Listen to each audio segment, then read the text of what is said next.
Faithfulness Goes Far, Part 5, by Andrew McChesney.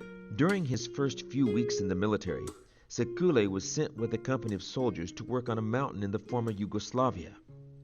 On a Friday afternoon, he received orders to shovel coal into the Sabbath hours. You have to shovel for 15 minutes, take a 10-minute rest, and then shovel again for 15 minutes, the commanding officer said. I will shovel for 2.5 hours without stopping until the sun goes down, but then I will stop, Sekule said. No one can shovel for 2 hours, the officer said. I can, Sekule said. Sekule, who had learned to work hard while growing up in Montenegro, shoveled as quickly as he could. Other soldiers cautioned him to slow down. Why are you working so quickly? They asked. I'm trying to do as much as I can to leave less work for the rest of you, he replied.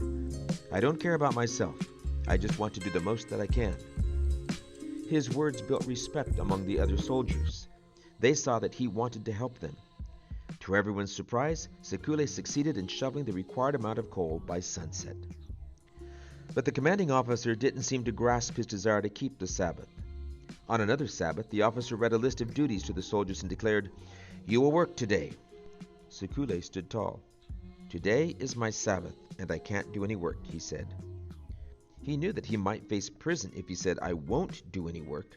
So instead, he chose his words carefully and said, I can't do any work. What do you mean, can't? The officer asked. I'm a Seventh-day Adventist, and I can't work on Sabbath, Sekule said.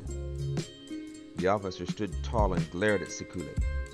Soldier, who will work in your place then? He said. All the other soldiers stood tall. We will work in his place then, they said in unison. Sekule realized at that moment that it was important not only to be faithful to God, but also to be faithful to people. Jesus said, And you shall love the Lord your God with all your heart, with all your soul, with all your mind, and with all your strength. This is the first commandment. And the second like it is this, You shall love your neighbor as yourself. There is no other commandment greater than these. Mark 12, 30 and 31. Sekule saw that if he treated others fairly, they would also treat him fairly.